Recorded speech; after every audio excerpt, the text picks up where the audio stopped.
My name is Amanda Prescott, and at 64, I thought I understood betrayal. I was wrong. It arrived on a Tuesday afternoon in October, slipped through my mail slot like a serpent seeking warmth. Not an invitation. Those are extended with grace and anticipation. This was something else entirely. A rejection letter dressed in cream-colored stationery, written in the careless scrawl of someone who'd never learned that words could wound deeper than any blade. I was in my sitting room when I opened it, surrounded by the antique furniture my late husband Robert and I had collected over 37 years of marriage. The afternoon light streamed through lace curtains, illuminating the dust motes that danced like memories in the golden air. I'd been sorting through condolence cards. Robert had been gone 6 months, and I was finally ready to respond to the kindness of friends who'd remembered our love. The letter was brief. Devastatingly so. Amanda, don't bother coming to my wedding. You poor widow, I don't want you near my family. We'll celebrate without the reminder of death hanging over us. Stay home where you belong. Cassie. I read it twice, then 3 times, each word etching itself into my memory like acid on glass. No signature beyond that dismissive Cassie. No acknowledgement that I was the mother of the groom, the woman who'd raised the man she claimed to love. You poor widow. The phrase echoed in my mind as I set the letter down with hands that didn't shake. Not yet. I walked to Robert's mirror, the one where he'd adjusted his tie every morning for decades, and studied my reflection. Gray hair swept into an elegant chignon, pearls at my throat catching the light, skin that bore the dignity of age without apology. Poor? Perhaps financially by some standards. But broken? Never. I'd built my life with Robert from nothing. We'd started with a small furniture store in downtown Charleston, working 18-hour days, sleeping on a mattress in the back room during those early years. Through determination, taste, and an understanding of what people needed to make their houses into homes, we'd grown that single store into a chain of 7 boutique furniture establishments across the Carolina coast. But more than money, we'd built love. Real love, the kind that deepens with shared struggles and shared dreams. The kind that weathers storms and emerges stronger. The kind that produces a son you adore, even when he grows up to disappoint you. Mark had been our miracle. 15 years of trying, 3 miscarriages, and countless nights of tears before he finally arrived, red-faced and perfect and ours. I'd poured every ounce of maternal love into that boy, shaped him with gentle hands and endless patience. Robert had taught him business, integrity, the value of hard work. Together, we'd raised him to be a man we could be proud of. At 35, Mark ran the business side of our furniture empire while I handled design and customer relations. He was capable, hardworking, and until 2 years ago, unmarried. Then Cassandra Miller had swept into his life like a spring storm, beautiful, young, and utterly certain of her own importance. I'd tried to welcome her. Lord knows I'd tried. I'd invited her to family dinners, included her in business discussions, even offered to help plan their engagement party. But Cassie had made it clear from the beginning that she saw me as an inconvenience, an aging woman taking up space that should rightfully belong to the young and vital. She never said it directly, of course. She was too clever for that. Instead, she'd made pointed comments about how dated my decorating style was, how old-fashioned my views seemed, how much she looked forward to bringing fresh energy to the family business. Always with a smile, always with Mark nearby to beam at her supposed wisdom. Robert had seen through her immediately. That girl has ice water in her veins, he'd told me one evening after a particularly trying family dinner. She's calculating Mark's worth like a banker calculating interest. But Robert was gone now, taken by a heart attack that came without warning on a bright spring morning. One moment, he was reading the newspaper at our kitchen table. The next, he was slumped over, his coffee cup shattered on the floor, his hand reaching for mine one last time. The grief had nearly destroyed me. 6 months later, I was still learning how to breathe without him, how to make decisions without his counsel, how to face each day knowing I'd never again hear his voice saying, "Good morning, beautiful," as he kissed my cheek. Mark had been supportive during those first terrible weeks, helping with funeral arrangements, managing business affairs, checking on me daily. But as the months passed and his wedding plans intensified, his attention had shifted entirely to Cassie and her endless demands for a perfect celebration. I hadn't been consulted about the venue, the menu, the guest list, or any detail of their upcoming nuptials. I'd heard about their plans secondhand, through Mark's distracted comments and Cassie's social media posts that she made sure I could see. The message was clear. This was their day, their future, their family. I was merely an aging relic of Mark's past. But this letter, this cruel, dismissive letter, was something else entirely. This was war declared with a fountain pen and cream-colored paper. I walked to Robert's desk, the mahogany one we'd found in an estate sale in Savannah, and pulled out a legal pad. For 37 years, every major decision in our lives had been planned at this desk. Robert would have known exactly what to do. In his absence, I'd have to channel his wisdom and my own steel spine. At the top of the page, I wrote, "Cassandra Miller's education." Below that, I began making notes. Not about what I would say to her. Words had clearly failed to teach this young woman respect. Instead, I planned what I would do. Actions, Robert always said, spoke louder than protests. Actions revealed character, exposed weakness, delivered consequences with surgical precision. The wedding was scheduled for 3 weeks away. 3 weeks to prepare, to plan, to set in motion the kind of lesson that would echo through generations. Not violence, I wasn't a monster. Not cruelty for its own sake, I wasn't Cassie. But justice, delivered with the elegance of a woman who'd learned that power wielded quietly was infinitely more devastating than rage displayed publicly. If you're enjoying this story of a woman who refused to be dismissed and disrespected, please hit that like button and subscribe to her true stories. Your support means everything to us. And remember, if you've ever been told you're too old to start over, let me tell you, that's a lie. Your story isn't over, and you still have chapters left to write. Our best-selling book, Reclaiming Your Peace After Pain, is filled with simple, powerful steps to help you heal, rebuild, and fall in love with life again. Click the link in the description box and start your new beginning today. I spent the evening researching wedding vendors, guest lists, financial arrangements, all the details that Cassie assumed were private. But money talks, and I'd been speaking its language far longer than she'd been alive. A few discreet phone calls to business associates, a gentle inquiry to the country club where the reception was planned, a casual conversation with the jeweler who'd sold Mark the engagement ring. By midnight, I had a complete picture of their wedding plans. More importantly, I had leverage. The wedding band, a custom piece from Charleston's most exclusive jeweler, had cost $50,000. Mark had financed it through the store, using his share of our business as collateral. But the business was still primarily mine, and one phone call to our banker could shift the entire financial foundation beneath their feet. Cassie wanted to celebrate without the reminder of death hanging over them.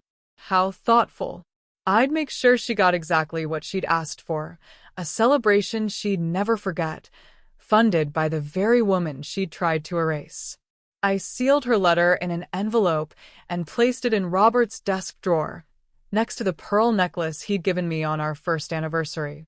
Some gifts were meant to be treasured. Others were meant to be answered. As I prepared for bed that night, I caught my reflection in Robert's mirror one more time. The woman looking back at me was no longer the grieving widow who'd received that letter. She was someone harder, sharper, infinitely more dangerous. "You raised a fool, darling," I whispered to Robert's memory. "But I'll fix that.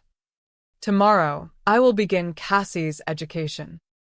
And by the time I was finished, She'd understand exactly what it meant to underestimate a woman who'd built an empire with her bare hands and buried the only man who'd ever been stronger than she was. The poor widow, indeed. Sleep came surprisingly easily that night. For the first time since Robert's death, I had purpose beyond grief, a mission that required all the strategic thinking my late husband had admired in me. When I woke at dawn, it was with the clarity of a general surveying a battlefield. I dressed carefully in a charcoal suit and my grandmother's pearls, then drove to the bank where Robert and I had done business for over 20 years. Charles Morrison, the president, greeted me with the deference due a woman whose accounts had helped fund his children's college educations.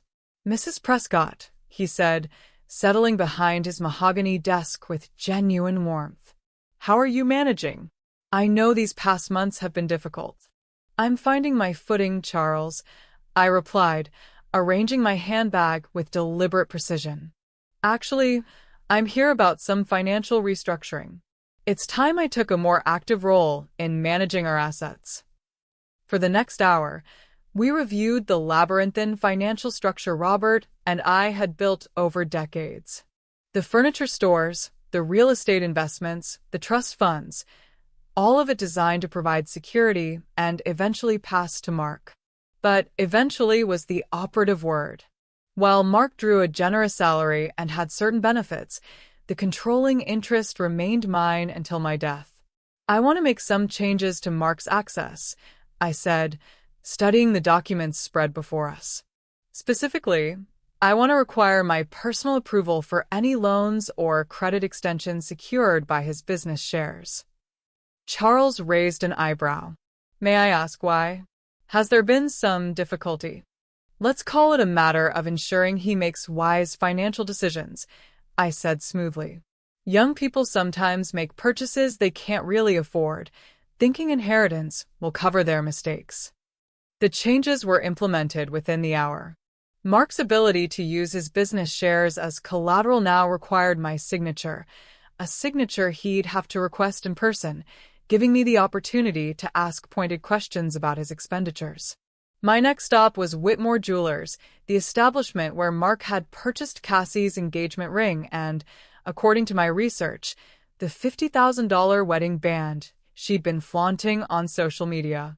Edward Whitmore had been crafting jewelry for Charleston's elite for 30 years. He greeted me with the careful courtesy of a man who recognized both my social standing and my purchasing power. "Mrs. Prescott, how lovely to see you. Please accept my condolences on Robert's passing.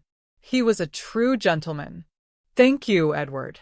Actually, I'm here about a piece you created for my son, the wedding band for his fiancée." His expression grew slightly uncomfortable. "Ah, yes. A beautiful piece. Custom white gold with rare pink diamonds. Quite substantial." "I imagine it was.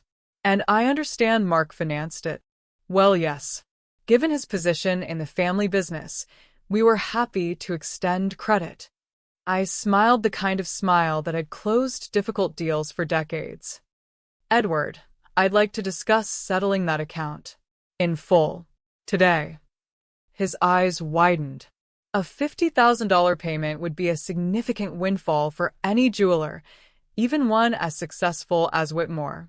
That's very generous, Mrs. Prescott. I'm sure Mark will appreciate." "Actually," I interrupted gently, "Mark won't know about this transaction. I'm paying for the ring personally as a wedding gift. But I'd like the receipt and all documentation to reflect that I am the purchaser." "Is that possible?" "Certainly. We can reissue all the paperwork. But may I ask, will you be presenting this as a gift at the wedding?" I thought of Cassie's letter, of her cruel dismissal, of her assumption that I was too broken to fight back. "Something like that," I said. The paperwork took an hour to complete. When I left Whitmore's, I carried with me not just the satisfaction of a strategic move well executed, but also a beautifully embossed receipt that would serve as evidence of my generosity when the time came to reveal it. That afternoon, I visited Magnolia Events, the company coordinating Cassie's wedding. Patricia Summers, the coordinator, was a woman I'd known socially for years, someone who understood both discretion and the value of maintaining good relationships with Charleston's established families. "Amanda," she exclaimed when I entered her studio. "I was so sorry to hear about Robert. And I must say, Mark's wedding is going to be absolutely gorgeous. Cassie has exquisite taste." "She certainly has expensive taste," I agreed. "Patricia, I wanted to discuss a small contribution to the festivities. Nothing elaborate, just a gesture to show my support for the young couple." I outlined my proposal: fresh flowers for every table, upgraded champagne for the toast, and a small addition to the entertainment. Nothing that would overshadow Cassie's planning, but enough to establish my presence as a benefactor rather than the unwanted guest she'd attempted to exclude. "Of course, I'd prefer this to be a surprise," I added. "Perhaps the band leader could acknowledge the contribution during the evening's festivities? A simple thank you to the sponsor who made certain enhancements possible." Patricia beamed. "What a lovely gesture. I'm sure Cassie will be thrilled." I doubted that, but said nothing. My final stop of the day was to visit Evelyn Moore, my oldest friend, and the closest thing I had to a sister. Evelyn had been Robert's secretary when we first met, had stood as matron of honor at our wedding, and had held my hand through every crisis of the past 40 years. Her Charleston single house was a mirror image of my own, filled with antiques and memories, the scent of jasmine drifting through open windows. We settled on her piazza with glasses of sweet tea, the late afternoon sun painting everything in golden light. "I got the most interesting letter yesterday," I said, pulling Cassie's note from my purse. Evelyn read it in silence, her expression growing colder with each word. When she finished, she set it down as if it might contaminate her fingers. "That little bitch," she said quietly. Evelyn rarely cursed, which made the word carry extra weight. "Quite," I agreed. "The question is, what should I do about it?" "You should go to that wedding," she said immediately. "March in there with your head held high and show that child what real class looks like." Funny you should say that. I've already purchased her wedding band. I explained my morning's activities, watching Evelyn's face transform from outrage to admiration to something approaching awe. "Amanda Prescott," she said finally, "you are absolutely diabolical. And I mean that as the highest compliment. Will you come with me? To the wedding?" I wouldn't miss it for the world. Someone needs to witness this masterpiece. That evening, I sat in Robert's study, surrounded by the tools of my day's work: bank documents, jewelry receipts, wedding vendor contracts. Each piece of paper represented a move on the chessboard I was constructing, a carefully planned step toward the moment when Cassie would understand the true cost of her cruelty. I opened Robert's desk drawer and removed the pearl necklace he'd given me, the one I'd worn on every important occasion of our marriage. Tomorrow, I will begin shopping for the perfect dress to wear to my son's wedding. Something elegant, something dignified, something that would announce to everyone present that Amanda Prescott had not been defeated by grief or dismissed by youth. Something that would make Cassie's blood run cold when she saw me walking into her perfect celebration. The poor widow was about to become the most expensive guest she'd ever invited. The next 3 weeks passed in a blur of careful preparation. Each morning, I rose at dawn and performed the rituals that had sustained me through 40 years of marriage and 6 months of widowhood. Exercise to maintain the figure that still turned heads. Skincare that preserved the complexion Robert had loved to trace with gentle fingers. Hair appointments that kept my silver locks lustrous and perfectly styled. At 64, I refused to become invisible. Cassie might dismiss me as a poor widow, but I would ensure that every person at that wedding saw exactly what she was trying to discard: a woman of substance, beauty, and quiet power. I found the perfect dress at an exclusive boutique on King Street, emerald silk that brought out the green in my hazel eyes, cut in lines that flattered without clinging, elegant without trying too hard. The color was significant. Emerald was my birthstone, and Robert had always said it was my most flattering shade. It was also, coincidentally, the exact color of money. The weeks also gave me time to observe Mark and Cassie from a distance. I'd stopped calling daily, stopped dropping by their apartment with home-cooked meals, stopped offering the maternal support I'd provided without thought for 35 years. The change was jarring enough that Mark noticed. "Mom, you've been different lately," he said during one of his increasingly rare visits. Distant. "Are you okay?" I looked at my son. This man I'd carried for 9 months, nursed through countless illnesses, celebrated through every triumph, and saw a stranger.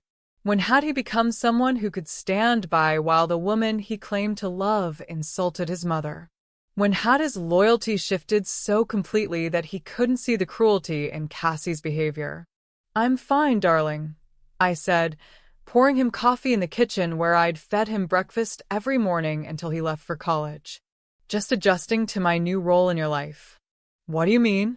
"Well, you're getting married, starting your own family. It's natural that your priorities would change. That doesn't mean you're not important to us," he said, but his words lacked conviction. They were the automatic reassurances of a guilty conscience, not the firm declarations of a devoted son. "I'm sure you'll make room for me when it's convenient," I replied, my voice carefully neutral. He left looking troubled, but not troubled enough to ask the questions that might have led to uncomfortable answers. Not troubled enough to wonder why his mother hadn't received a wedding invitation. Not troubled enough to examine his fiancée's behavior toward the woman who'd raised him. I watched him drive away and felt something shift inside my chest. Not grief this time, but something colder, more final. The unconditional love I'd felt for my son was developing conditions, and he was failing to meet them. Evelyn visited frequently during those weeks, bringing updates from Charleston's social circuit and her own observations of the wedding preparations. "Cassie's been telling everyone you're too grief-stricken to attend," she reported over lunch one Tuesday. "She's positioned herself as the caring daughter-in-law who's protecting you from the stress of a large celebration." "How thoughtful of her," I murmured, cutting my salmon with surgical precision. "She's also been dropping hints about how much the wedding is costing, making sure everyone knows about the $50,000 ring. Apparently, she's quite proud of Mark's generosity." "Mark's generosity," I repeated. "Interesting way to describe spending money he doesn't actually have." "You really think she doesn't know?" "I think Cassie knows exactly what she wants to know and ignores everything else. It's a skill that's served her well so far." The final week before the wedding brought a flurry of last-minute preparations. I had my nails done in a shade called Vintage Rose, elegant, classic, and sharp enough to cut glass. I selected jewelry carefully. Robert's pearls, of course, but also the diamond bracelet he'd given me for our silver anniversary. If Cassie wanted to display wealth, I'd show her what real money looked like. I also spent time with Patricia Summers, finalizing the surprise enhancements I was funding.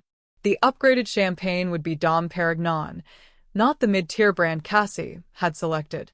The flowers would include rare orchids flown in from Hawaii. And Daniel Carter, the band leader, had been briefed on his role in the evening's revelations. "Are you sure about this approach?" Patricia asked as we reviewed the final details. "It's quite dramatic." "My dear," I said, smiling the way I used to smile at difficult customers who thought they could negotiate our prices down, "some lessons require dramatic instruction." The night before the wedding, I sat in my bedroom looking at the emerald dress hanging in my closet. Tomorrow, I would walk into my son's wedding uninvited and unwanted. I would smile graciously at people who expected me to be broken by grief and absence. I would demonstrate the difference between dignity earned and attention demanded. But tonight, I allowed myself one last moment of sadness for the son I'd raised and the relationship we'd lost. I thought of Mark as a little boy, running to me with scraped knees and wounded feelings, trusting me to make everything better. I thought of the man I'd hoped he'd become and the man he'd actually turned into. Some failures were his. Some were mine. But tomorrow's consequences would be entirely Cassie's. I opened my jewelry box and removed the receipt from Whitmore Jewelers, studying the elegant script that documented my purchase of my son's wedding gift to his bride.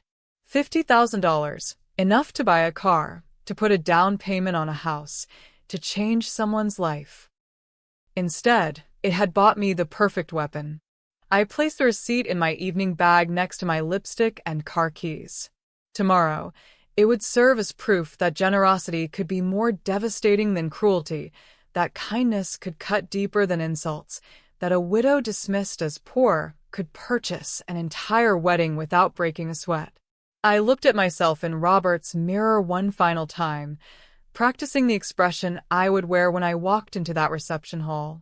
Not angry. Anger was undignified. Not wounded. That was what they expected. Instead, I would wear the face of a woman who'd played chess while they'd been playing checkers. Tomorrow, darling, I whispered to Robert's memory, our son learns what it costs to forget where he came from. The poor widow was ready for her debut. The morning of Mark's wedding dawned crisp and clear, October sky painted in shades of blue that reminded me of Robert's eyes. I rose at 6, as I had every day for 40 years, and went through my morning rituals with the precision of a surgeon preparing for a complex operation. Bath water scented with jasmine oil, the same fragrance I'd worn on my own wedding day. Makeup applied with an artist's attention to detail, emphasizing the bones that had grown more prominent with age and grief, creating shadows that suggested mystery rather than mourning. Hair swept into an elegant chignon that showcased the silver strands I'd stopped trying to hide. The emerald dress fit like armor, skimming my figure in ways that reminded me I was still a beautiful woman, still someone worth noticing. Robert's pearls lay cool against my throat, and his diamond bracelet caught the morning light like captured stars. I studied myself in his mirror, seeing not the broken widow Cassie expected, but a woman of power dressed for battle. The transformation was complete. Evelyn arrived at noon, resplendent in navy blue silk and her own formidable jewelry collection. We'd been friends for 43 years, but I'd never seen her look more elegant or more predatory. "My God, Amanda," she breathed when she saw me. "You look absolutely magnificent. If I were 30 years younger and not devoted to Harold, I'd be jealous." "Thank you, darling. Shall we?" The drive to the wedding venue took 20 minutes through Charleston's historic district, past churches where we'd attended countless ceremonies, restaurants where we'd celebrated anniversaries, shops where we'd built our lives one careful purchase at a time. Today, all of it felt like a parade route leading to my personal triumph. The ceremony was being held at Magnolia Plantation, its gardens in full autumn glory, the antebellum mansion providing a backdrop that spoke of old money and older traditions. Cassie had chosen well. The setting suggested permanence, legacy, the kind of deep roots she desperately wanted to claim. We arrived precisely 10 minutes before the ceremony was scheduled to begin. Not early enough to seem eager, not late enough to appear rude. Perfect timing to make an entrance that would be remembered. I had not RSVP'd, of course. According to Cassie's letter, I wasn't invited. But I'd learned decades ago that true power meant never asking permission for what you intended to take. The parking attendant's eyes widened when he saw us emerge from my silver Mercedes. Evelyn had worn her late husband's Navy Cross on her lapel, a touch that suggested we were women of substance, not to be dismissed or underestimated. "Ladies," the young man stammered, "welcome to the Prescott Miller wedding." "Thank you," I said graciously, as if my presence were expected, natural, inevitable. The garden was filled with white chairs arranged in perfect rows, a canopy of magnolia blossoms overhead filtering the October sunlight into golden patterns. Guests were settling into their seats, a collection of Charleston society, Mark's business associates, and what I assumed were Cassie's friends and family, young people dressed in their finest, older relatives trying to look impressed by the grandeur. Every head turned as we walked down the side aisle.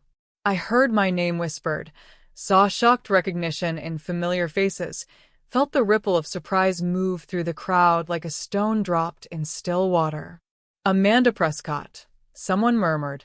"I thought she wasn't coming." "She looks incredible," another voice said. "That dress must have cost a fortune." "Is that Robert's diamond bracelet?" "My God, it's enormous." We took seats in the third row, close enough to be noticed, but not so close as to seem presumptuous. I arranged my skirt with practiced grace, crossed my ankles in the way my finishing school teacher had drilled into me 60 years ago, and waited. The wedding party began their procession 5 minutes later. Mark appeared first, looking handsome in his black tuxedo but nervous in a way that suggested more than normal pre-ceremony jitters.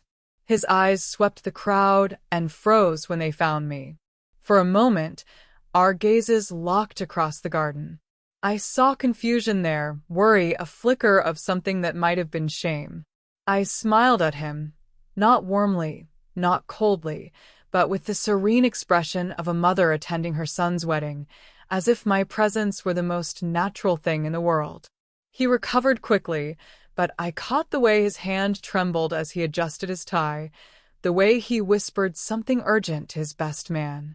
The bridesmaids followed in dusty rose silk that complemented the autumn setting. They moved with the practiced grace of young women accustomed to being admired, their faces bright with the reflected joy of participation in romance. Then came the bride. Cassie was, I had to admit, breathtaking. Her dress was a confection of ivory lace and silk that had undoubtedly cost more than most people's cars. Her veil was cathedral length, flowing behind her like a river of dreams. Her bouquet was a masterpiece of white roses and baby's breath that had probably required 3 florists working through the night. But it was her hand that drew every eye, the hand that bore the $50,000 wedding band I had purchased, now sparkling in the filtered sunlight like a constellation of captured stars. She was halfway down the aisle when she saw me. The smile froze on her face. Her step faltered so noticeably that several guests turned to look where her gaze had fallen. Color drained from her cheeks despite the carefully applied blush, and for a moment, I thought she might actually stumble. But Cassie was nothing if not determined. She recovered her composure, lifted her chin, and continued her procession with the fixed smile of someone walking toward her execution with dignity.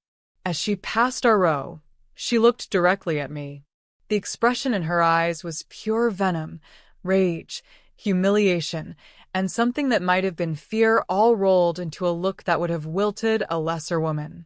I smiled back with genuine warmth, inclining my head in the gracious acknowledgement of one lady greeting another.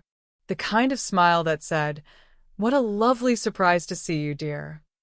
The fury that flashed across her face was visible to anyone looking, which at that moment was nearly everyone in the garden. She reached the altar where Mark waited, and I watched him lean down to whisper something in her ear. Probably reassurance, promises that he'd handle the situation, and apologies for his mother's unexpected appearance. But it was too late for damage control. The word was already spreading through the gathered guests like wildfire through dry grass. Amanda Prescott was here. The grieving widow had emerged from her mourning to attend her son's wedding. The woman they'd been told was too fragile for celebration had arrived looking like royalty. As the minister began the ceremony, I settled back in my chair with the satisfaction of a chess player who'd just announced check. The game was far from over, but the first move had been played to perfection. Cassie had wanted to celebrate without the reminder of death hanging over her.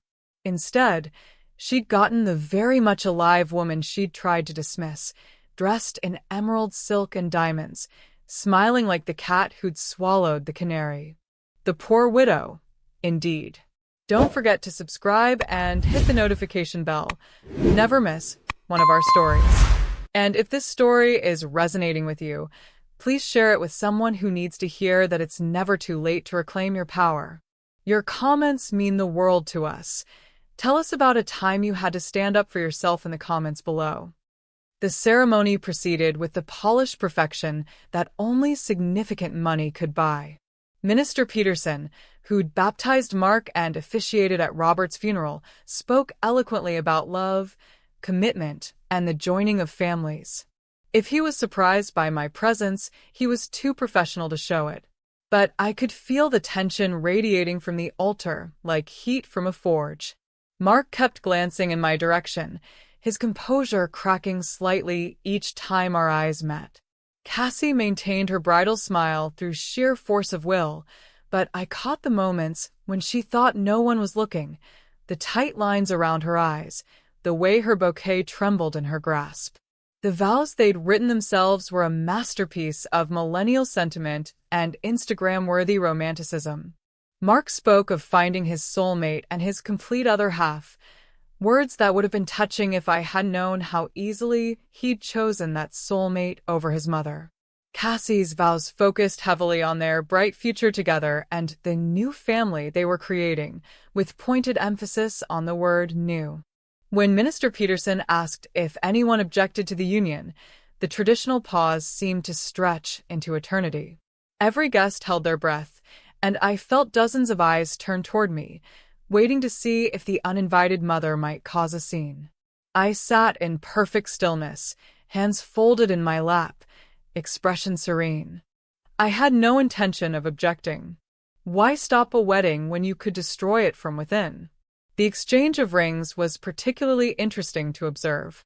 Mark slipped a simple platinum band onto Cassie's finger with trembling hands, while she presented him with a matching band that looked modest compared to the spectacular engagement ring and wedding band adorning her own hand. The ring I had purchased, the $50,000 symbol of love that had been charged to my accounts without my knowledge, secured against business assets that were ultimately mine to control. As Cassie lifted her hand for the traditional presentation to the guests, the afternoon sun caught the pink diamonds in ways that made them flash like tiny flames. The gasps of admiration were audible across the garden, and I watched her face transform with pure, narcissistic joy.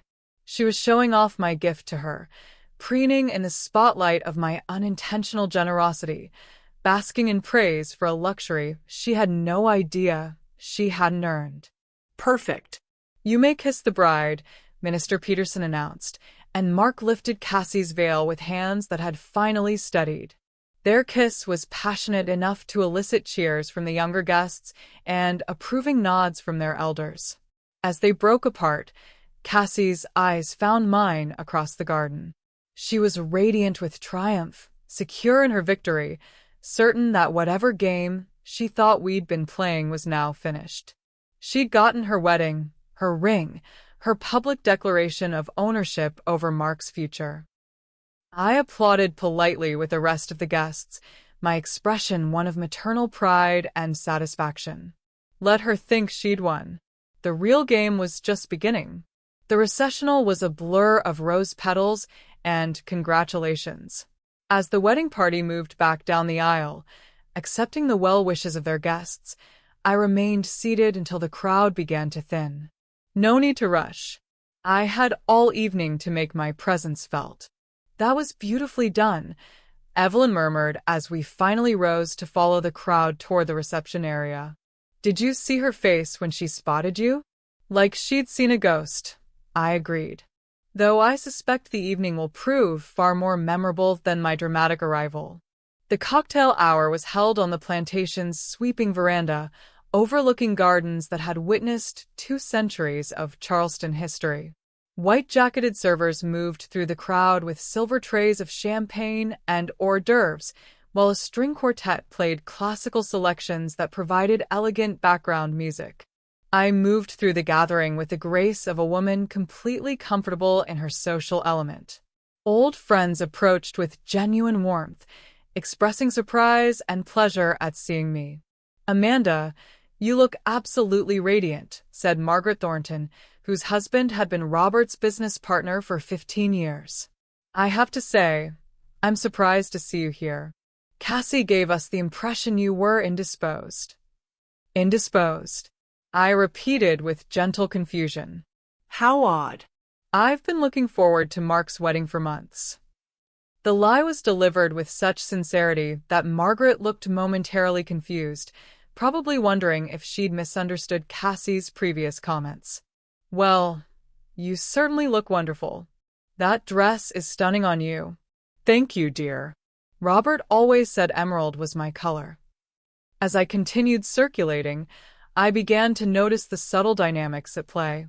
Cassie's family and friends clustered together like a separate tribe, young and glossy, and slightly out of place among Charleston's established society. They cast curious glances toward the older guests, clearly aware they were being evaluated by standards they didn't quite understand. Cassie herself held court near the center of the veranda, her hand strategically positioned to catch the light and display her ring to maximum advantage.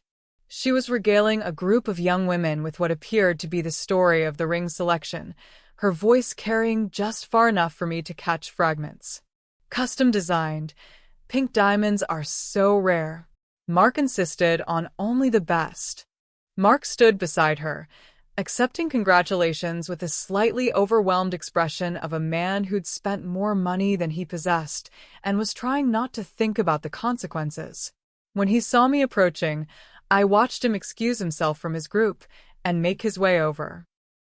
"Mom," he said quietly when he reached me, his voice carrying a mixture of confusion and concern. I didn't expect to see you here." "Didn't you?" I asked with genuine surprise. "But darling, it's your wedding. Where else would I be?" "Cassie said she talked to you about the guest list being limited." I tilted my head slightly, as if trying to recall such a conversation. "I'm afraid I don't remember any such discussion." "Are you saying I wasn't invited to my own son's wedding?" The question hung between us like a blade. Mark's face flushed with embarrassment, and I could see him struggling with how to respond. He couldn't admit that his fiancée had deliberately excluded his mother without making himself look like either a weakling or a collaborator. "Of course you were invited," he said finally. "There must have been some miscommunication." "How fortunate that I didn't wait for formal papers," I said with a smile that could have cut glass. "Some celebrations are too important to miss." Before he could respond, the bell chimed to announce that dinner was being served. The crowd began moving toward the reception hall, and I allowed myself to be swept along with them, leaving Mark standing on the veranda, looking like a man who'd just realized he was standing in quicksand. The reception hall was a masterpiece of wedding perfection. Crystal chandeliers cast warm light over tables draped in ivory silk, each centerpiece a work of art combining white roses, orchids, and the autumn foliage that gave the entire setting a sense of seasonal elegance. But it was the head table that drew my attention. The bride and groom sat in the center, flanked by their wedding party, elevated both literally and figuratively above their guests. From this vantage point, they could survey their kingdom, accept toasts, and bask in the admiration of everyone who'd come to celebrate their union. It was also the perfect position from which to watch their world crumble. I found my assigned table, table 12, near the back of the room, clearly intended for less important guests. The seating chart had obviously been arranged before my unexpected appearance, and no provisions had been made for the mother of the groom. "Excuse me," I said to one of the servers. "I believe there's been an error with the seating arrangements. I'm Amanda Prescott, Mark's mother." The young man's eyes widened in panic. Mother of the groom should have been seated at table 1, possibly even at the head table itself. Oh. "Mrs. Prescott, let me check with the coordinator." "That won't be necessary," I said graciously. "Table 12 will be fine. I'm just happy to be here." Evelyn and I settled at our assigned table, which was filled with business associates of Mark's, People who knew my connection to the furniture empire and treated me with the respect due a major stakeholder in their industry. Mrs. Prescott, said James Richardson, who owned 3 furniture stores that competed with ours. It's wonderful to see you looking so well. And might I say, you've raised a remarkable son. Mark's done incredible work expanding the business. Thank you, James. Though I have to admit, some of his recent financial decisions have been ambitious. The comment was delivered casually, but I watched it land with the precision of a sniper's bullet. James's expression grew thoughtful, probably wondering what kind of financial decisions would concern a woman known for her conservative business practices. As the meal progressed, I found myself the center of attention at our table. People asked about my plans, my health, my involvement in the business. I answered with the gracious warmth of a woman completely at peace with her place in the world, occasionally dropping subtle hints about surprising developments and interesting discoveries. From across the room, I could see Cassie growing increasingly agitated. She kept glancing in my direction, her smile becoming more strained with each course. Mark appeared to be trying to reassure her, but his own tension was obvious to anyone who cared to look. The evening's entertainment began with the traditional father-daughter dance, which was somewhat awkward since Cassie's father had passed away years ago and her stepfather had declined to attend. Instead, she danced with Mark to a contemporary song about endless love and perfect futures. As they swayed together under the chandeliers, Cassie's ring caught the light with every movement, sending sparkles across the walls like captured fireworks. She was clearly aware of the effect, turning her hand at angles that maximized the display, ensuring that every guest could appreciate the magnitude of Mark's generosity. It was perfect timing for what came next. Daniel Carter, the band leader, approached the microphone as the dance ended. He was a distinguished man in his 40s who'd performed at Charleston's most elegant events for over a decade. I'd briefed him carefully on his role in the evening's proceedings. Ladies and gentlemen, he announced as the couple returned to their table, before we continue with the evening's festivities, I'd like to take a moment to acknowledge some special contributions that have made tonight's celebration even more memorable. A ripple of attention moved through the room.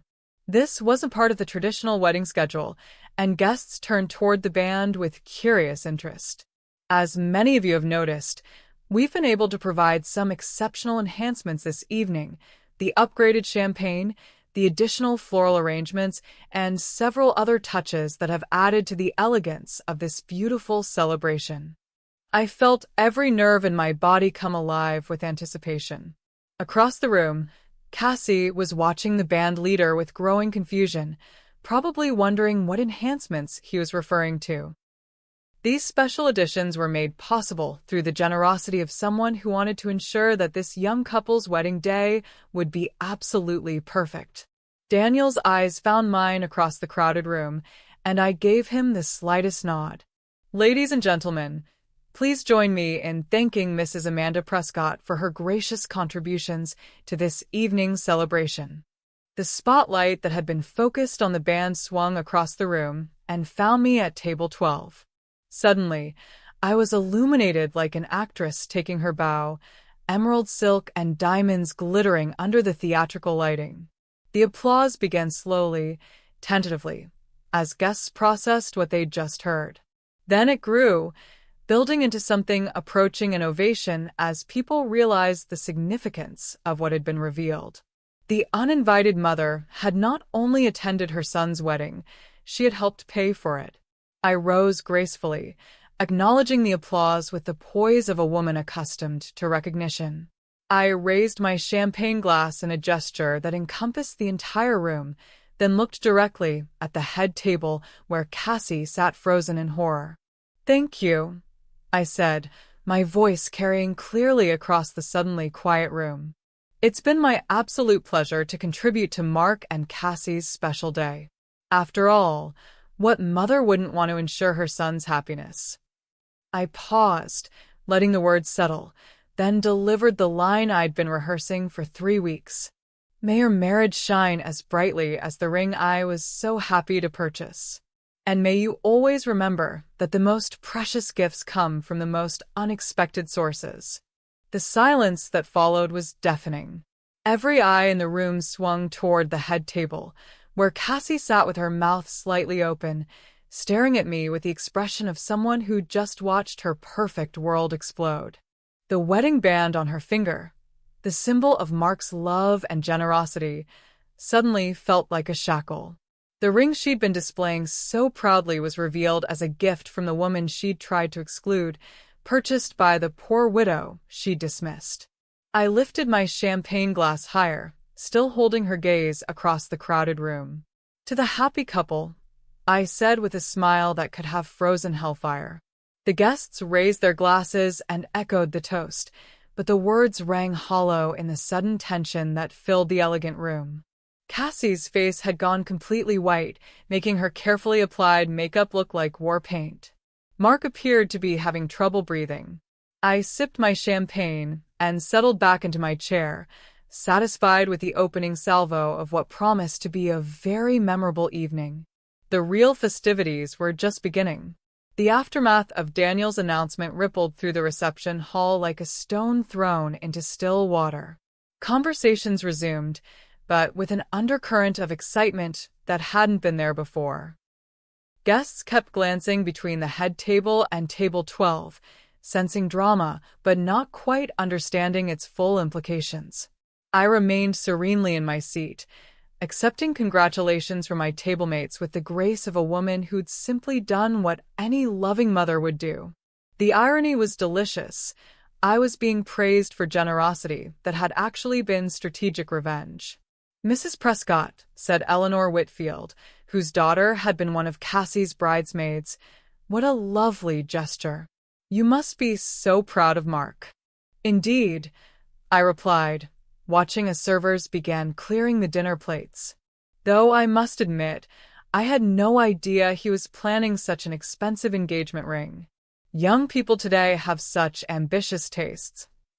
The comment was delivered with maternal fondness, but I saw Eleanor's eyebrows raise slightly. Everyone in Charleston society knew the difference between ambition and overextension, and the subtle implication wasn't lost on her. From the head table, I could see Cassie leaning close to Mark, her voice too low to carry, but her body language screaming agitation. Mark's responses appeared to be a mixture of damage control and genuine confusion, probably trying to figure out how I'd managed to pay for the ring without his knowledge. The answer, of course, was simple. While Mark thought he was clever by using his business shares as collateral, those shares were still technically part of a business I controlled. One phone call to our banker had shifted the financial responsibility from Mark's account to mine, leaving him none the wiser until this moment. As the evening progressed toward the traditional toasts, I excused myself to visit the ladies' room. The trip took me past the head table, and I couldn't resist pausing to greet the happy couple. "Cassie, darling," I said with warmth that bordered on the maternal, "you look absolutely radiant. That dress is stunning on you." She looked up at me with eyes that could have melted steel, but she was trapped by social convention and the watchful gaze of 200 guests. She couldn't make a scene at her own wedding without looking like a spoiled child. "Thank you," she managed through gritted teeth.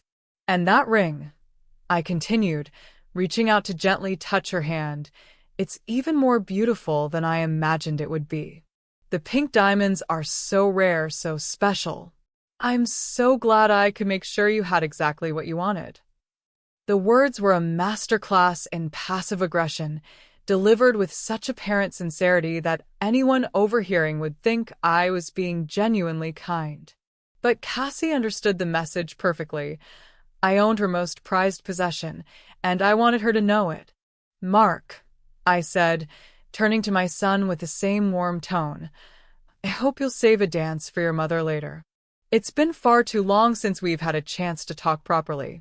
Mark nodded mutely, looking like a man who'd just realized he was standing in a minefield. I continued my graceful progress to the ladies' room, where I touched up my lipstick and checked my appearance in the mirror.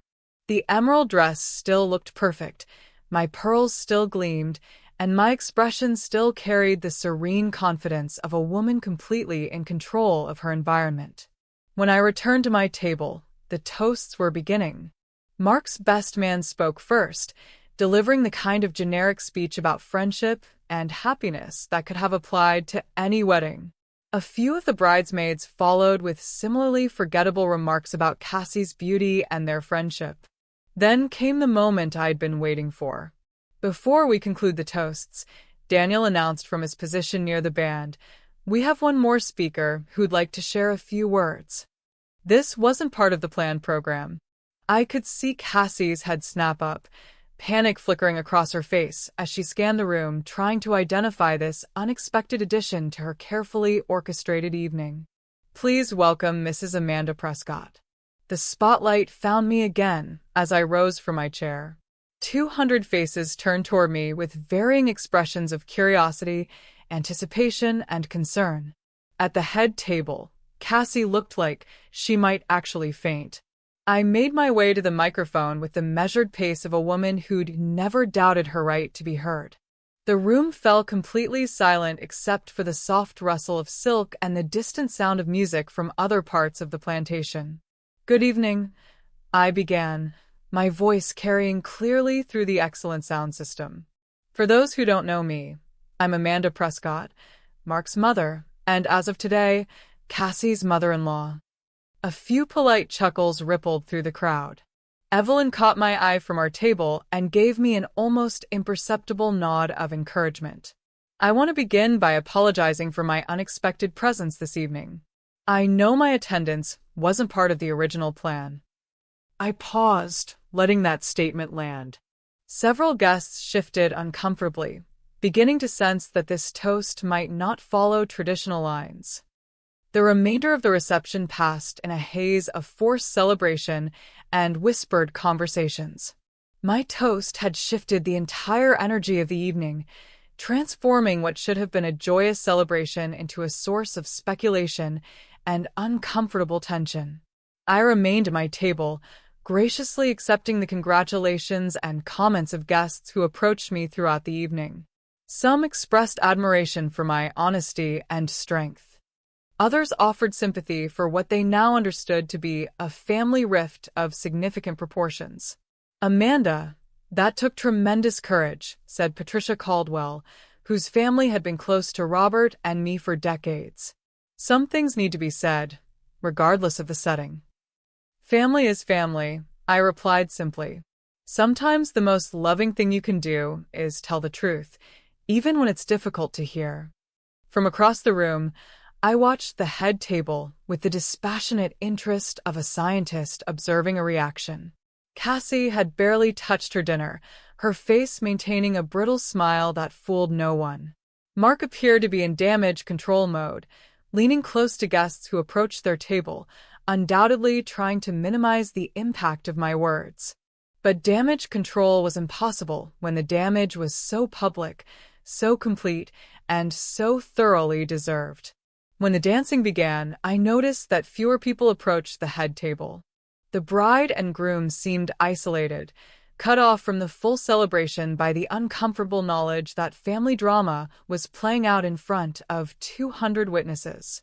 The traditional mother-son dance was announced, and I watched Mark's face go pale as he realized the implications. According to wedding protocol, he should invite me to dance.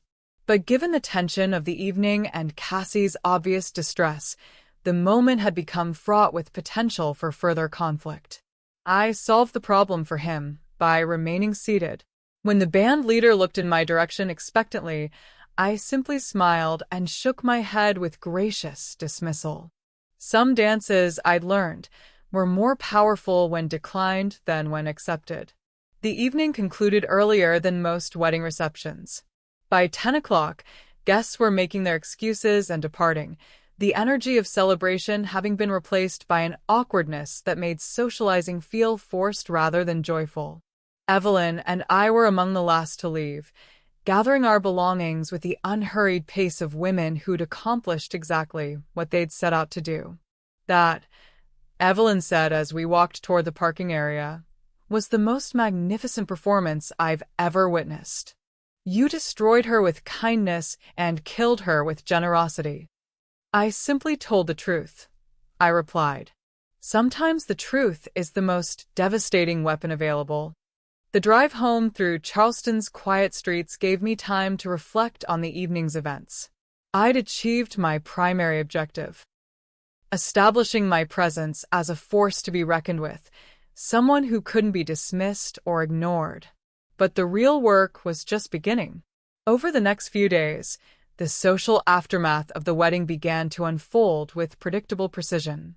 Charleston's society operated on a network of relationships, obligations, and unspoken understandings that had been developed over generations.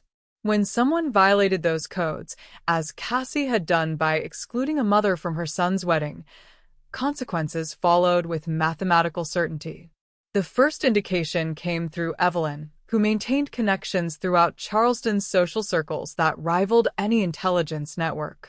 The phones have been ringing constantly, she reported during our lunch on Tuesday. Everyone wants to know the full story behind Saturday night's drama. And what are you telling them? The truth, of course. That a grieving widow was excluded from her only son's wedding by a young woman who saw her as an embarrassment. That you attended anyway and conducted yourself with perfect grace under impossible circumstances. I smiled over my teacup. How are people responding? With outrage, mostly. The older generation is horrified that any young woman would treat a mother-in-law so disrespectfully. The younger crowd is split, but even they're uncomfortable with the cruelty of it. The social consequences for Cassie were swift and merciless. Invitations to charity events began drying up. The Junior League, which she'd been courting for membership, suddenly found reasons to delay her application.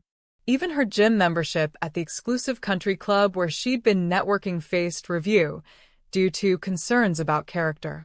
Charleston society could forgive many things: financial difficulties, marital problems, even minor scandals. But disrespect toward family, particularly toward an older woman who'd recently lost her husband, was considered unforgivable. Meanwhile, I found my own social calendar filling rapidly with invitations from people who wanted to show their support. The Garden Club elected me to their board of directors. The Historical Society asked me to chair their annual fundraising gala. Even the Country Club, which I'd never particularly courted, extended an invitation to join their most exclusive committee. But the real satisfaction came from watching the financial implications of my chess moves begin to unfold. Mark called on Wednesday, his voice tight with stress that he was trying unsuccessfully to hide. "Mom, we need to talk. Could I come by this evening?" "Of course, darling. I'll put on some coffee."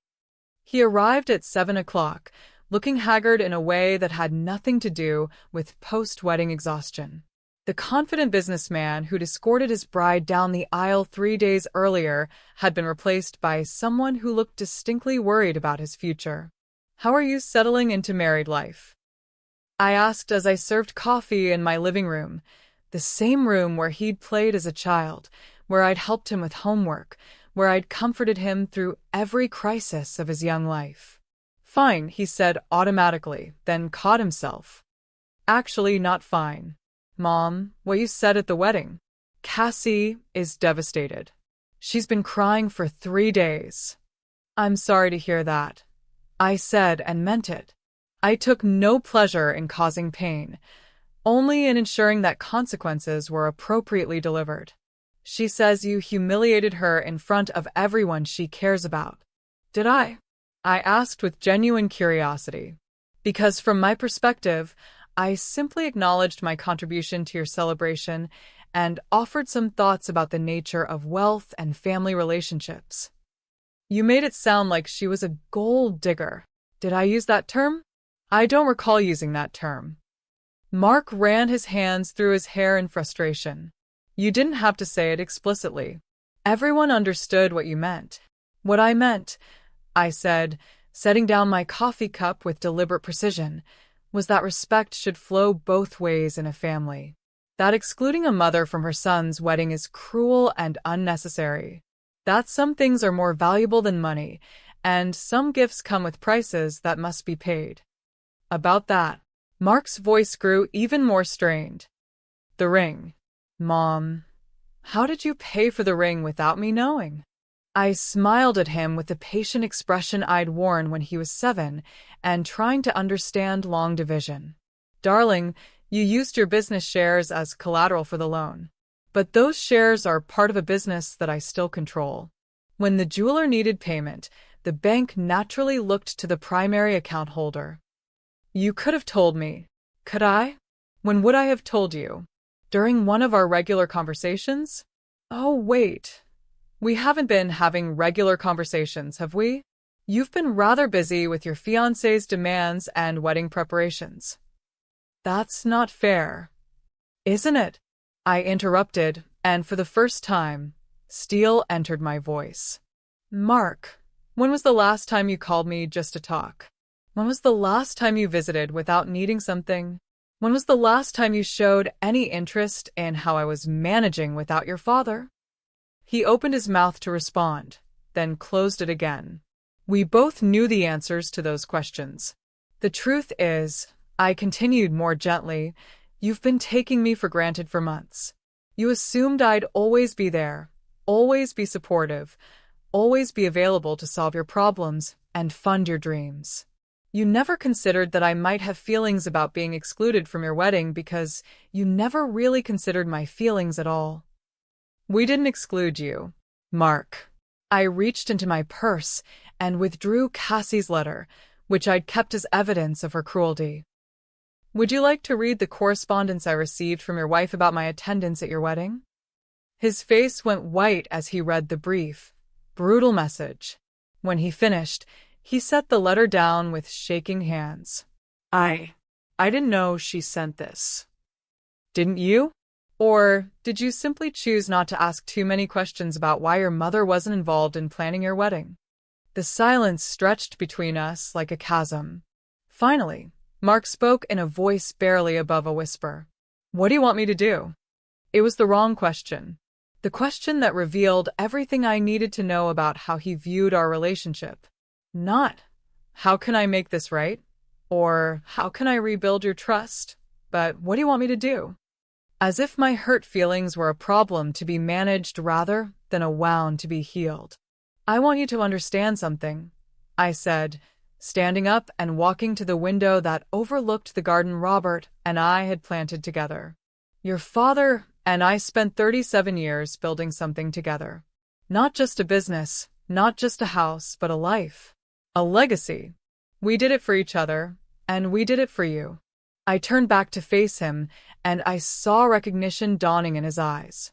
That legacy is mine to protect now, and I will not allow it to be squandered by someone who sees it as their birthright rather than a privilege to be earned. What does that mean? It means, my darling son, that your financial future is no longer guaranteed. It means that respect is no longer optional and family relationships require effort from all parties involved. It means that some bridges, once burned, require considerable work to rebuild. I walked him to the door with the same grace I'd shown him his entire life, but everything between us had fundamentally changed. I love you, Mark, I said as he stood on my front porch looking lost and confused. But love without respect is just enabling. And I'm done enabling behavior that hurts me. After he left, I returned to my living room and poured myself a glass of wine. The first phase of Cassie's education was complete. She'd learned that actions have consequences and that some women refuse to be dismissed. Now it was time for the real lessons to begin. The weeks following the wedding brought a cascade of consequences that unfolded with the inexorable logic of a perfectly planned campaign. I had set forces in motion that would reshape not just Cassie's understanding of power, but the entire foundation of Mark and Cassie's marriage. My first move was subtle but devastating. I began restructuring the business in ways that protected my interests while limiting Mark's access to credit and decision-making authority. As the majority shareholder, I had every legal right to make these changes, but I implemented them gradually, professionally, without fanfare or explanation. Mark discovered the first change when he tried to approve a large furniture order without consulting me. For years, he'd had autonomous authority to make purchases up to $25,000. That limit was quietly reduced to $5,000. The second change came when he attempted to renegotiate the lease on our flagship store in downtown Charleston. He found that his signature alone was no longer sufficient. All major contracts now required my approval as primary stakeholder. By the end of October, Mark was calling me twice a week about business decisions that he'd previously handled independently. Each conversation was an education in his new reality.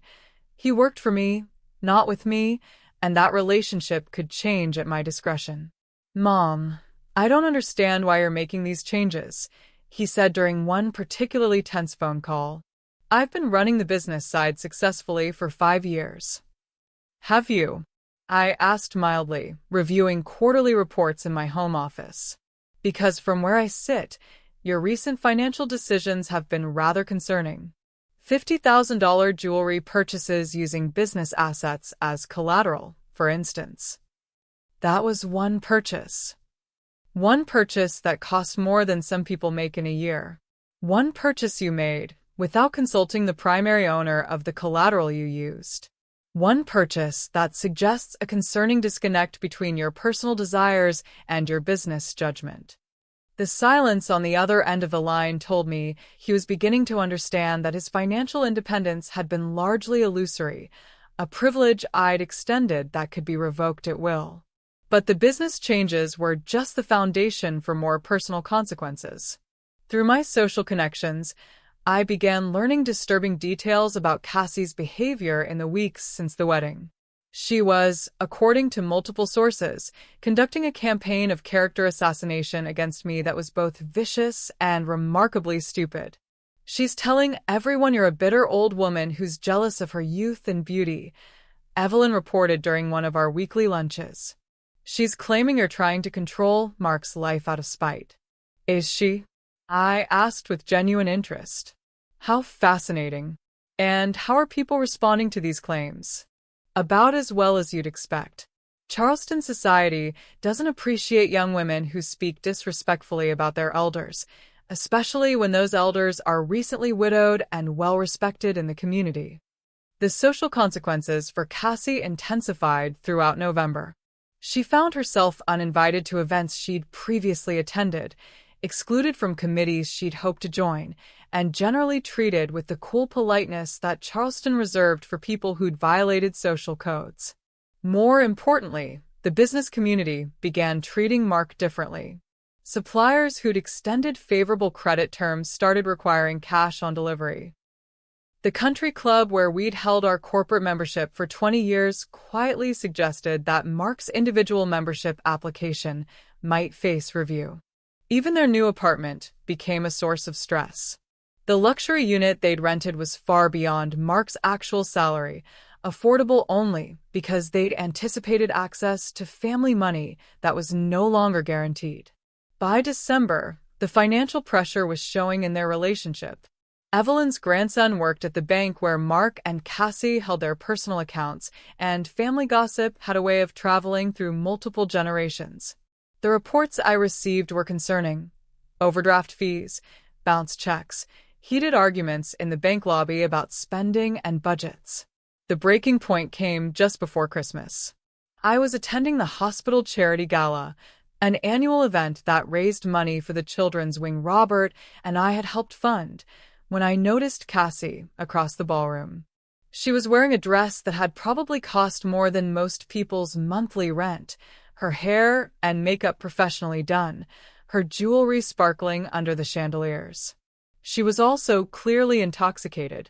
I watched from across the room as she held court with a small group of younger attendees, her voice growing louder and more animated as the evening progressed. It didn't take long for her topic of conversation to become clear.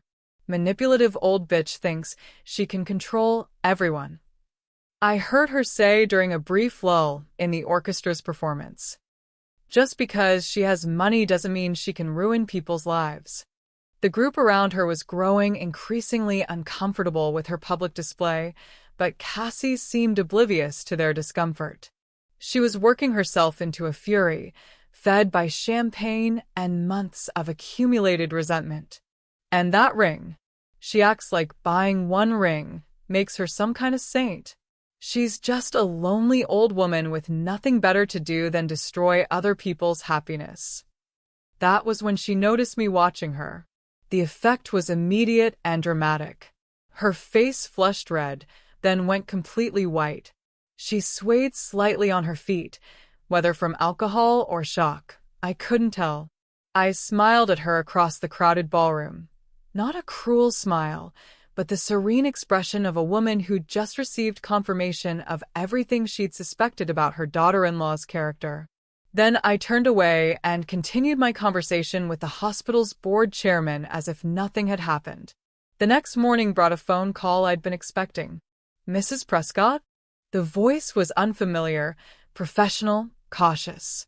"This is Dr. Sarah Mitchell from Charleston General Hospital. I'm calling about an incident last night involving your daughter-in-law, Cassandra Prescott." "What kind of incident?" I asked, though I suspected I already knew.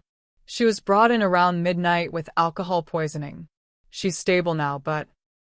Well, there were some concerning behaviors before the ambulance arrived. Public intoxication, verbal altercations with other guests. I thought you should know. After I hung up, I sat in my kitchen drinking coffee and considering the implications. Cassie was unraveling, and her self-destruction was accelerating. The pressure I'd applied through social and financial channels was revealing her true character. Not the poised young woman she'd pretended to be, but someone whose stability depended entirely on getting her way. Mark called later that morning, his voice raw with exhaustion and something that might have been shame. "Mom, we need help. Cassie, she's not doing well. Last night it was bad." I heard. "Is she all right?" Physically, yes. "But emotionally, she's falling apart. The stress of everything that's happened since the wedding, the social isolation, the financial pressure, she can't handle it." I waited for him to continue, saying nothing that might be construed as either sympathy or satisfaction. "She's been drinking more, staying out late, picking fights with everyone. Last night she called you some terrible names in front of half of Charleston society. I'm embarrassed to even repeat what she said." "I see. Mom, I know things have been difficult between us. I know Cassie made mistakes, said things she shouldn't have. But she's my wife. I love her, and I don't know how to help her." The admission hung between us like a bridge he was trying to build across the chasm that had opened in our relationship. "What do you want me to do, Mark?" "I want you to forgive her. I want us to be a family again." I want to find a way to move forward." It was the same request he'd made before, but this time delivered with desperation rather than entitlement. This time he was asking, not demanding. "And what is Cassie willing to do to earn that forgiveness?" "Anything," he said quickly. "She'll apologize, she'll make amends, she'll do whatever it takes." "Will she?" Because from what I observed last night, Cassie seemed more interested in attacking me than in taking responsibility for her behavior. "She was drunk, Mom. She wasn't thinking clearly." "Mark," I said gently, "drunk people don't lie about their feelings. They simply express them without filter. If that's how Cassie really sees me, then forgiveness becomes rather complicated." The silence that followed was pregnant with implications. Mark was finally beginning to understand that his wife's hostility toward me wasn't circumstantial. It was fundamental to her character. "What can I do?" he asked finally. "You can decide whether you want to be married to someone who sees your mother as an enemy, or whether you want to be part of a family that treats each other with respect." "That's not fair, isn't it? Mark, you've been trying to manage this situation for months, as if it were a misunderstanding that could be solved with the right conversation or gesture. But it's not a misunderstanding. It's a fundamental incompatibility of values. I could hear him breathing heavily on the other end of the line, probably struggling with emotions he'd been suppressing since the wedding. Cassie sees me as an obstacle to her happiness. I continued. She sees our family money as her entitlement. She sees respect for elders as an outdated concept that interferes with her desires. Those aren't positions that can be negotiated, they're character traits. So, what are you saying? That my marriage is doomed. I'm saying that your marriage will succeed or fail based on whether both of you can commit to treating family relationships with the respect they deserve. And based on last night's performance, Cassie doesn't appear ready to make that commitment. After Mark hung up, I spent the afternoon tending to my garden. The roses Robert and I had planted together, the herbs I used for cooking, the jasmine that bloomed every spring with heartbreaking beauty. There was something therapeutic about nurturing growth, about creating beauty that would outlast the temporary drama of human relationships. But even as I worked in the soil, I was planning the next phase of Cassie's education. Because if she thought alcohol poisoning and public humiliation were consequences, she was about to discover that some battles required more ammunition than spite and alcohol. That evening, I made 2 phone calls. The first was to my attorney, arranging a meeting to discuss estate planning adjustments that would further protect my assets from poor decision-making by potential heirs. The second was to a private investigator I'd used occasionally for business purposes, someone discreet, professional, and very good at uncovering information that people preferred to keep hidden. I need a comprehensive background check, I told him. Financial history, educational records, employment history, personal relationships. Everything. What's the timeline? 2 weeks. And I need it to be thorough enough to stand up to legal scrutiny. If Cassie wanted to declare war on the family that had welcomed her, she was about to discover that some battles required more ammunition than spite and alcohol. The poor widow was about to become very dangerous indeed. The private investigator's report arrived 2 weeks later in a manila envelope that felt heavy with more than just paper. I read it in Robert's study, surrounded by the law books and business documents that had been the foundation of our success, and felt a cold satisfaction settle in my chest. Cassandra Miller had been very careless with her past. The financial records were particularly illuminating.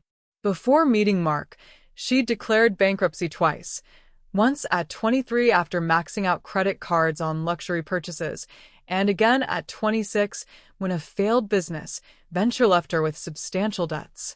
Her credit score had been abysmal until she'd started using Mark's information for joint applications. But it was the employment history that told the real story. Cassie had been fired from her previous job, assistant manager at an upscale boutique, for exactly the kind of behavior that was now destroying her marriage: verbal abuse of subordinates, inappropriate spending on company accounts, and what her former employer diplomatically described as character issues that made her unsuitable for positions requiring trust. The educational records revealed that her supposed degree from a prestigious private college was actually from a community college, and she'd never graduated. The prestigious internship she'd claimed to have completed was actually a part-time sales position at a department store. Every significant detail of the life story she'd presented to Mark was either an exaggeration or an outright lie. But the most damaging information concerned her current behavior. The investigator had uncovered a pattern of financial manipulation that bordered on fraud. Credit cards opened in Mark's name without his knowledge, utility accounts established using his social security number, even a personal loan she'd secured by forging his signature. I set the report down and reached for my phone. Some revelations required immediate action. "Mark," I said when he answered, "I need you to come over immediately. Bring your most recent credit report and bank statements." "Mom, it's 9 o'clock at night. This can't wait. Trust me." He arrived 30 minutes later looking haggard and defensive, probably expecting another lecture about his marriage or finances. Instead, I handed him the investigator's report. "I think you should read this," I said quietly. I watched his face change as he processed the information. Confusion gave way to shock, shock to disbelief, disbelief to a kind of stunned recognition that explained so many things he'd been trying to ignore. This can't all be true, he said finally, but his voice lacked conviction. The financial fraud certainly is. Check your credit report. We spent the next hour going through his financial records with the methodical precision of archaeologists uncovering a disaster. The evidence was overwhelming. Cassie had been systematically stealing his identity for months, opening accounts, making purchases, creating debt in his name while maintaining the fiction that their financial problems were temporary setbacks.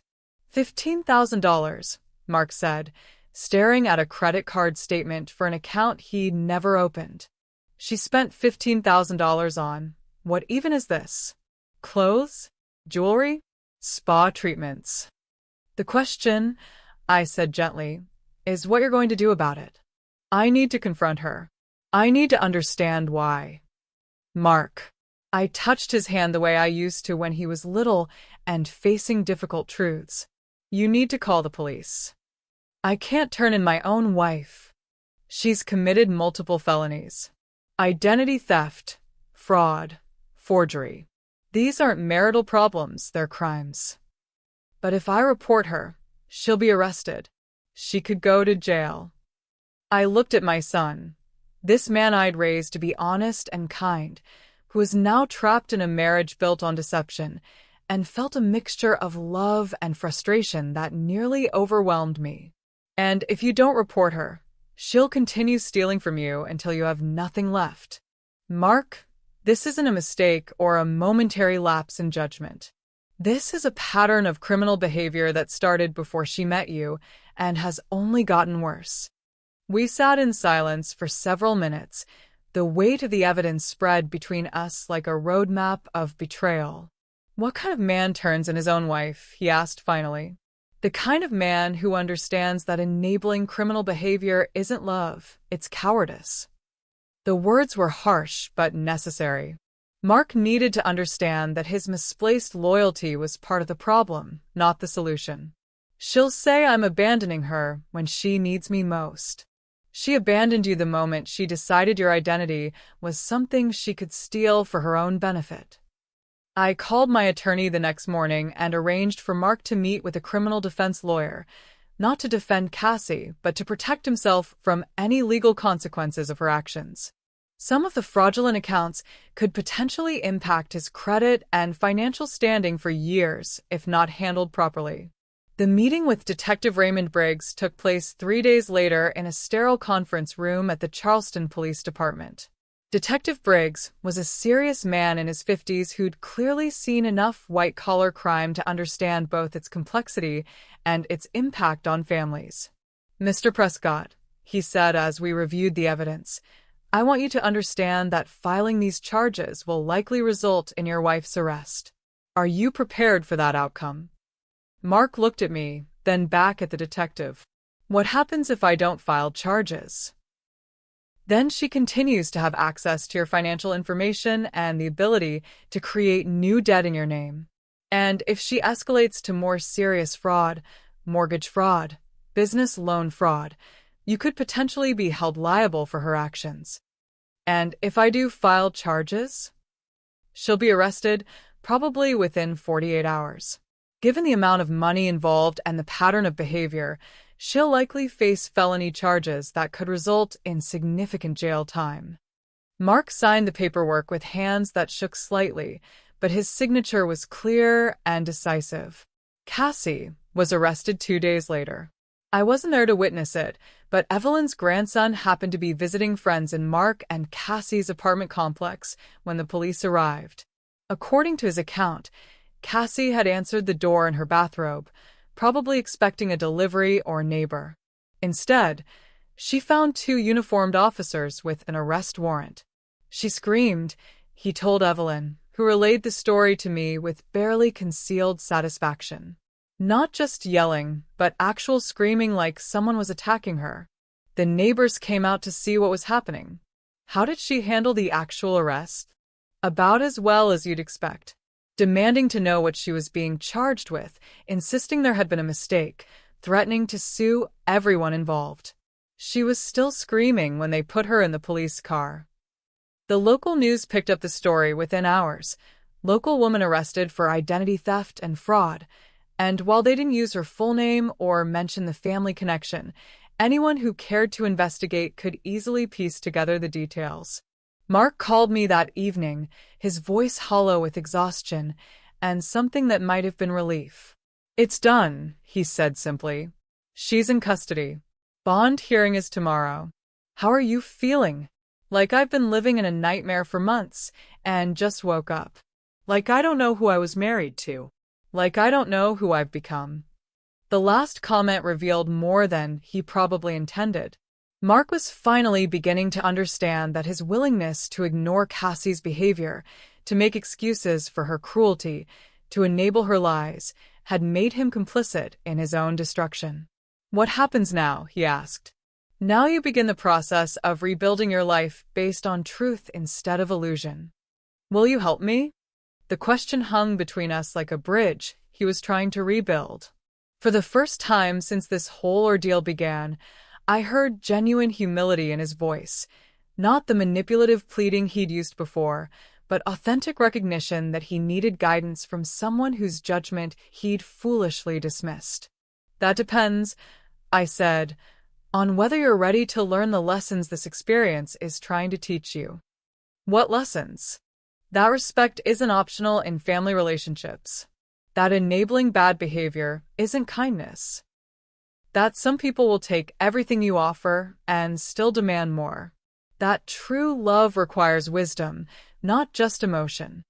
I could hear him crying softly on the other end of the line, the first tears he'd shed, as far as I knew, since this nightmare began. "I'm sorry, Mom," he whispered. "I'm sorry for everything. For choosing her over you, for dismissing your concerns, for letting her treat you so badly. I'm sorry for being such a fool." The apology I'd been waiting months to hear finally came, and it was more devastating than satisfying.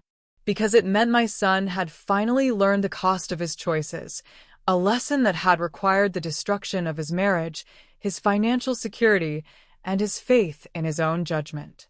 "Some apologies," I said gently, "are worth waiting for." The poor widow had won her war. But victory, I was discovering, felt remarkably like grief. 6 months later, I sat in my garden on a warm spring morning, watching the jasmine bloom with the same magnificent indifference to human drama that it had shown for 20 years. The criminal case against Cassie had concluded 2 weeks earlier with a plea bargain that sentenced her to 18 months in minimum security prison, 5 years of probation, and full restitution of the money she'd stolen. Mark had filed for divorce the day after her arrest. The proceedings had been swift and decisive, with Cassie's legal troubles making any attempt at financial settlement impossible.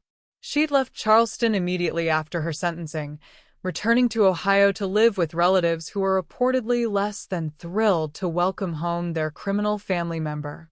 The ring, my $50,000 wedding gift, had been returned to Mark as part of the divorce settlement. He'd offered to give it back to me, but I'd declined. Some symbols were more powerful when they remained with the people who needed to remember their lessons. She sold it, Mark told me during one of our weekly dinners, which had resumed after his divorce was finalized. Took it to 3 different jewelry stores before she found one that would buy it without asking too many questions. "Smart of her," I said, passing him the vegetables I'd grown in the garden Robert and I had planted together. "Even a stolen ring has value, if you know where to sell it." I feel like such an idiot for not seeing what she was. "Love makes intelligent people do foolish things," I replied. "The trick is learning from the foolishness, without becoming cynical about the love." Mark had changed in the months since Cassie's arrest. The confident young man who'd walked down the aisle so proudly had been replaced by someone more thoughtful, more careful, more aware of his own limitations. It was, I thought, an improvement. He'd also thrown himself into rebuilding the business relationships that Cassie's behavior had damaged. Several suppliers had quietly resumed favorable credit terms after word spread about his divorce and Cassie's criminal conviction. The country club had expedited his membership approval. Even some of the social invitations that had dried up during his marriage were beginning to reappear. Charleston society, I'd learned, was remarkably forgiving of people who took decisive action to correct their mistakes. "I've been thinking," Mark said as we finished dinner, "about what you said, about respect and family relationships. Oh, I want to earn back your trust. Not just say I'm sorry, but actually prove that I've learned something from this disaster." I studied my son's face, looking for the sincerity that had been missing from so many of his previous apologies. What I saw there was something new, humility tempered with determination, regret balanced by resolve. "What did you have in mind?" "I want to propose some changes to the business structure. Formal changes that acknowledge your role as founder and primary stakeholder. I've been operating as if I were a partner when I'm actually an employee, and that needs to be corrected." The proposal he outlined was both generous and strategically sound. He wanted to restructure his compensation to include performance incentives rather than guaranteed income, implement quarterly reviews of major decisions, and establish clear protocols for family involvement in business operations. Most importantly, he wanted to formalize my position as chairman of the board, with veto power over any major financial decisions. "You're essentially asking me to become your boss," I said when he finished his presentation. "You've always been my boss, Mom. I just forgot that for a while." It was the kind of recognition that took months of painful experience to achieve, and I found myself more proud of him in that moment than I'd been since his childhood. "I'll consider your proposal," I said. "But Mark, understand that earning back trust is a process, not an event. It will take time." "I know. I'm prepared for that." As he helped me clear the dinner dishes, something he hadn't done voluntarily since his teenage years, I reflected on the strange journey that had brought us to this point. Cassie's cruelty had nearly destroyed our relationship, but it had also forced both of us to examine our assumptions about family, love, and respect. In some ways, her betrayal had been a gift. A harsh, expensive, devastating gift that had stripped away illusions and revealed truths we might never have faced otherwise. "There's something else," Mark said as he dried the last plate. "I know this might sound strange, but I want to thank you." "Thank me? For what?" "For not letting me get away with choosing her over you. For not making it easy for me to ignore her behavior. For forcing me to face the consequences of my choices instead of rescuing me from them." I set down the dish towel and looked at this man who'd caused me so much pain and taught me so much about the difference between love and enablement. "That," I said softly, "might be the wisest thing you've ever said to me." We stood in my kitchen, the same kitchen where I'd fed him breakfast every morning for 18 years, where I'd comforted him through childhood disappointments, where I'd celebrated his achievements and worried about his future, and I felt something shift in the air between us. Not forgiveness, exactly. That would come gradually, earned through consistent behavior rather than dramatic gestures. But understanding, recognition, the foundation upon which a healthier relationship could eventually be built. Later that evening, after Mark had gone home to the modest apartment he'd rented after his divorce, I called Evelyn to share the news about our dinner conversation. "He's finally growing up," she said with satisfaction. "It only took complete humiliation and financial ruin to get there." "Some lessons require extreme instruction," I agreed. "And what about you? How are you feeling about all this?" I considered the question seriously. 6 months ago, I'd been a grieving widow whose son had chosen his manipulative fiancé over his mother. I'd felt dismissed, disrespected, and powerless to change a situation that was breaking my heart. Now I was a woman who'd successfully defended her dignity, protected her assets, and taught valuable lessons about consequences to people who desperately needed to learn them. I said finally, like myself again. Like the woman Robert fell in love with, and the mother I always intended to be. Strong and dangerous? Strong and honest, I corrected. Which, as we've discovered, can be the same thing. After we hung up, I poured myself a glass of wine and sat in Robert's study, surrounded by the books and documents that represented our life's work. Tomorrow, I would meet with my attorney to review Mark's proposed business restructuring. Next week, I would attend the charity gala where I'd been elected to chair the planning committee. After we hung up, I poured myself a glass of wine and sat in Robert's study, surrounded by the books and documents that represented our life's work. Tomorrow, I would meet with my attorney to review Mark's proposed business restructuring. Next week, I would attend the charity gala where I'd been elected to chair the planning committee. I had a full life ahead of me. Not the life I'd planned when Robert was alive, but a good life nonetheless. A life based on truth rather than illusion, on respect rather than assumption, on love that was wise rather than naive. Cassie had called me a poor widow and tried to exclude me from my son's future. Instead, she'd awakened something in me that had been dormant too long, the fierce protectiveness that had helped Robert and me build our business from nothing, the strategic thinking that had guided our most important decisions, the absolute refusal to accept disrespect from anyone, regardless of their relationship to me. The poor widow had discovered she was actually quite wealthy, not just in money but in wisdom, strength, and the kind of power that came from understanding exactly what she was worth. Some gifts, I'd learned, came disguised as disasters.